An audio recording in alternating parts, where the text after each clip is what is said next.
श्री हरि नाम प्रभु की जय, हरे कृष्ण महामंत्र की जय। चैतन्य चरितमृत में एक ऐसा वर्णन आता है कि जब नवद्वीप के वासी, कुलना ग्राम के वासी और जितने भी महाप्रभु के अलग अलग पार्षद हैं, जब बंगाल से जगन्नाथपुरी की ओर आते हैं तो उनको दिखाने के लिए और इंट्रोड्यूस कराने के लिए राजा प्रताप रुद्र को गोपीनाथ आचार्य उनके महल के छत पे ले जाते हैं और छत पे ले जा कर के वहाँ से सभी वैष्णवों के दर्शन करवाते हैं। वो तो सारे वैष्णव उसमें आ रहे होते हैं। अद्वैत आचार्य हैं, स्वरूप दामोदर गोस्वामी, गोविंद वकेश्वर पंडित और बहुत नाना प्रकार के वैष्णव अलग अलग स्थानों से सारे इकट्ठे होकर के जगन्नाथपुरी आया करते थे।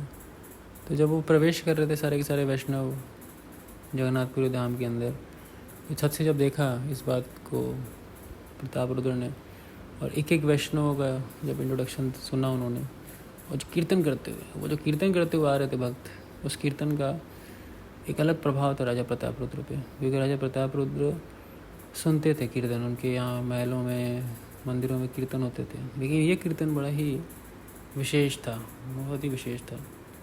इसमें कहते हैं राजा प्रताप रुद्र, आई छे प्रेम, आई छे नृत्य, आई छे हरिध्वनि, कहाँ नहीं देखी आई छे, कहाँ नहीं सुनी। तो कहने के, I have never before seen such ecstatic love, nor heard the vibration of the holy name of the Lord chanted in such a way, nor seen such dancing during Sankirtan. ऐसा नृत्य, ऐसा कीर्तन, ऐसा ध्वनि, ऐसा प्रेम नहीं देखा मैंने कीर्तन के अंदर। ये बड़ा ही विशेष है कीर्तन। सारे वैष्णव लग कैसे रहते तो बता रहे हैं, कोटि सूर्य सम सब उज्ज्वल वर्ण, कभू नहीं सुनिए मधुर कीर्तन। तो जो मधुर कीर्तन है उसके ऊपर श्रील प्रभुपाद ने बड़ा सुंदर परपट लिखा हुआ है।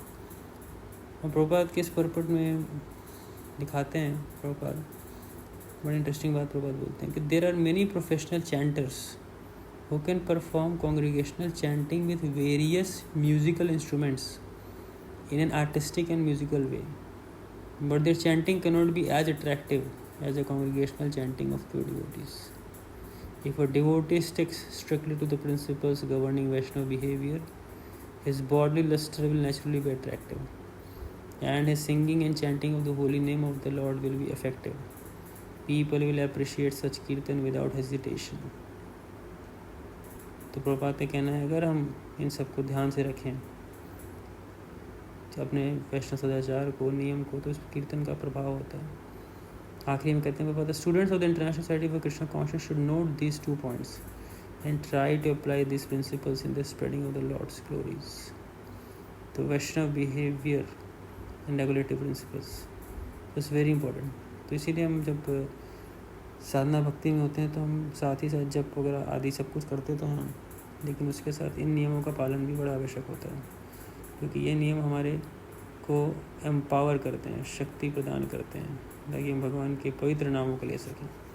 और ये प्योर होली नेम, इन पवित्र नामों से ही कीर्तन किया जाता है, भगवान के नाम को पुकारा जाता है, तो इसका प्रभाव होता है।